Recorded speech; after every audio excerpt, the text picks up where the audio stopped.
There are a lot of reasons to grieve Cobain's tragic death. The music he never wrote, the child he never saw grow up. What haunts me is that I'll never know the full story about Cobain's adolescent fascination with Seasons in the Sun. I don't know why this is so important to me. The answer would not unlock any of the mysteries to his songwriting genius. I doubt there's a direct link between a prepubescent Cobain hearing Terry Jacks sing "Now That Spring Is in the Air, Pretty Girls Are Everywhere," and the troubled genius Cobain later writing, "A mulatto, an albino, a mosquito, my libido." But I don't think there's probably a great story we never got to hear. A boy meets record and falls in love story. My favorite kind. If there's a universal truth I've learned, it's that everybody has at least one fantastic yarn about the album that changed everything for them. Not the album they talk about when they're trying to impress a first date or show off their obscure musical tastes to friends. When I was 8, the only music that mattered to me was Thelonious Monk and Neutral Milk Hotel. I'm talking about the record that shook their prepubescent soul, long before they saw social value in pretending to be Lester Bangs or Greil Marcus. Songs that brought them to tears, or made them feel powerful and fearless, and maybe even foolish enough to think that music could be their salvation.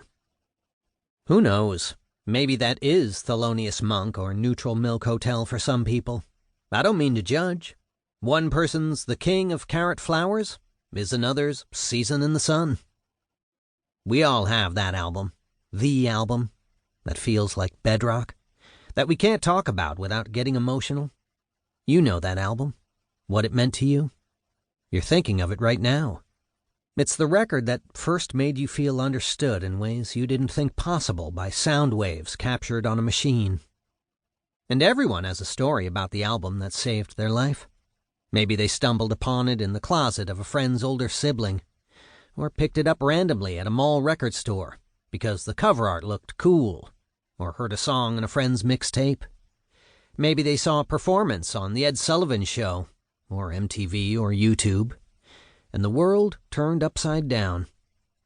In unexpected ways, music finds you when you need to be found.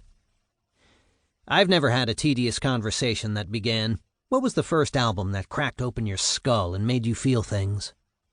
That includes people who spend their lives making influential and popular music, as well as people who just make killer playlists for their daily commute. I've attended dinner parties where I've mentioned the book you're currently holding.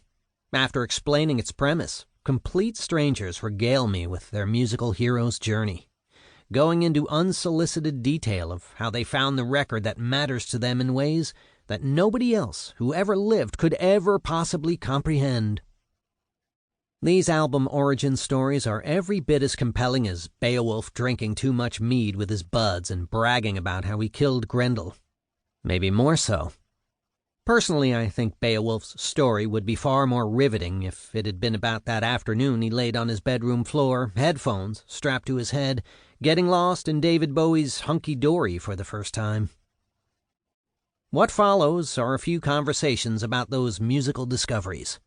They just happen to be conversations with people who've gone on to pursue lives devoted to making music. But their stories could belong to any of us. These are music memories from people of different generations and cultures and ethnicities and economic conditions.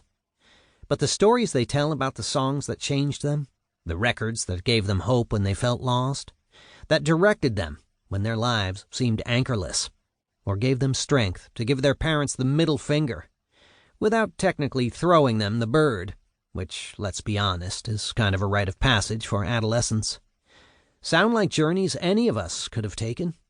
Whether your first record was a 45 from the local Five and Dime, or a digital copy you stumbled across on a streaming service, this is what happens when music becomes more than background noise, seeping into your pores and hardwiring your DNA. If you really want to know somebody, don't bother asking them about their career, their political opinions, or religious beliefs, or how much is in their bank account. Want to know who they really are? Ask them about the first album they listened to in the dark, when they wanted to feel less alone in the world. In my bones, I know Kurt Cobain's story about Seasons in the Sun would have been a